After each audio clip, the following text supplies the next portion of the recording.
ሰላም ጤና ይስጥልን ክቡራን የዩቲዩብ ቤተሰቦች፣ የሰዓቱን አጫጭር መረጃዎች እየቀርብ ያለው እስከ ፍጻሜው አብራችሁን ቆዩ።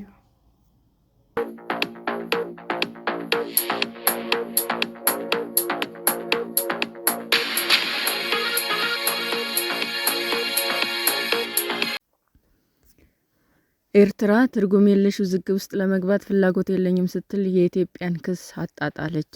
ኤርትራ የኢትዮጵያ ያቀረበችባትን ክስ ትርጉም የለሽ በማለት በዚህ ውዝግብ ውስጥ ለመግባት ፍላጎት እንደሌላት በማስታወቂያ ሚኒስትሯ በኩል ባወጣችው አጭር መግለጫ አስታወቀች።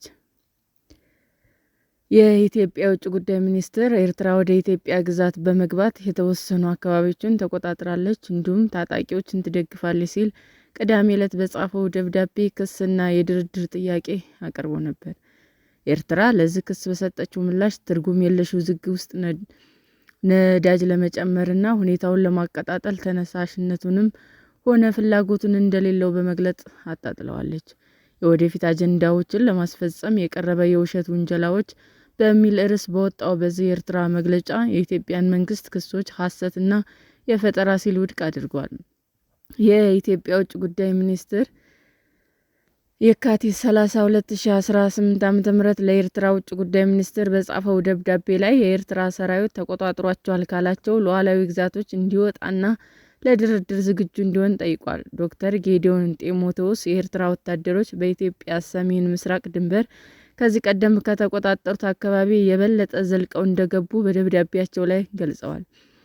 በድንበር አካባቢዎች የነበሩ የባለፉት ጥቂት ቀናትን እንቅስቃሴዎች የኤርትራ መንግስት በሁለት ሀገራት መካከል የበረታውን ውጥረት የበለጠ የሚያባብስ መንገድ እንደመረጠ እንደሚጠቁሙ ሚኒስትሩ ገልጸዋል። የውጭ ጉዳይ ሚኒስትር በዚሁ ደብዳቤ ላይ ሁለቱ ሀገራት በሚያዋስናቸው አካባቢዎች የኤርትራ መንግስት በስም ላልጠቀሱት የተለያዩ ታጣቂዎች ቡድኖች ቀጥታ የቁሳቁስ ድጋፍና እርዳታ እንደሚያቀርቡ በመጥቀስ ወንጅሏል። የኤርትራ ማስታወቂያ ሚኒስቴር በድረ-ገጹ ላይ በሰጠው አጭር መግለጫ ላይ ለኢትዮጵያ መንግስት ክስና ውንጀላ ሐሰትና ፈጠራ ሲል ምላሽ ሰጥቷል። የማስታወቂያ ሚኒስትሩ በዚሁ መግለጫው ላይ የኢትዮጵያ ውጭ ጉዳይ ሚኒስትር ደብዳቤ በድምፁና በይዘቱ ከኋላው ባለው ምክንያትና ዓላማው አስገራሚ ነው ሲልም የደብዳቤውን ይዘት ነቅፏል።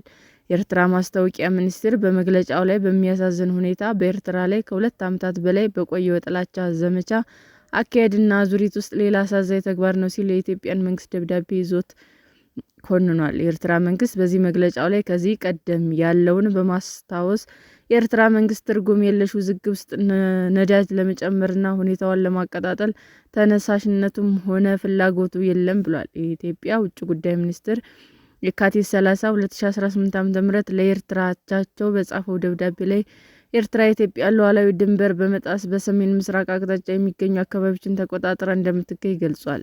ደብዳቤው የኢትዮጵያ መንግስት በተደጋጋሚ የኤርትራ ጦር ግዛቱ ለቆ እንዲወጣ መጠየቁ አስታውሶ ይህም ጥያቄው ተቀባይነት የሚያገኝ ከሆነ የባህር አገልግሎት ጉዳዮችና በአሰብ ወደብ በኩል የባህር መዳረሻን ጉዳይ ጨምሮ ሁሉንም የጋራ ጥቅም ጉዳዮች ለመፍታት በቅን ልቦና በድርድር ለመሳተፍ ፈቃደኛ መሆኑን አስታውቋል። ኢትዮጵያ የኤርትራን መንግስት ሉዓላዊነቷን እና ድንበሯን ከመጣስ እንድትቆጠብ በተደጋጋሚ ጥሪ ማድረጉን ቢገልጽም ጥሰቶች መቼም እንደተከሰቱ በግልጽ አላመለከተም። የኤርትራ ጦር በትግራይ ጦርነት ወቅትም ከኢትዮጵያ ጦር ጎን ተሰልፎ የህወሓት ኃይሎችን ተዋግቷል። ኢትዮጵያና ኤርትራ ከዚህ ቀደም በድንበር ይገባኛል ጥያቄ ጦርነት ውስጥ ገብተው የነበረ ሲሆን በአልጀርስ ስምምነት መሰረት በተቋቋመው የድንበር ኮሚሽን ውሳኔ ላይ የተቀመጡ የድንበር ማዕቀፎችን ሙሉ በሙሉ ተፈጻሚ ሳይሆኑ ቆይቷል።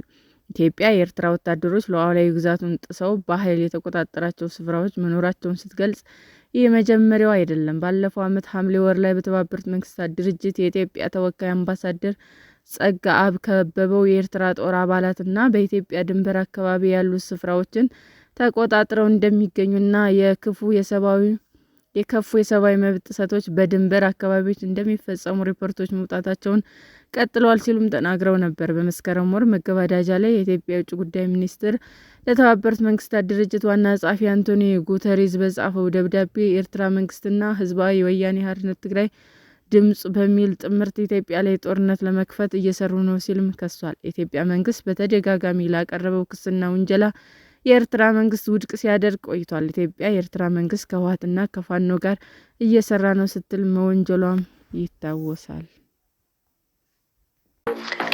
ሰላም ጤና ይስጥልኝ ውድ የዩቲዩብ ቤተሰቦቼ እንዴት ናችሁ?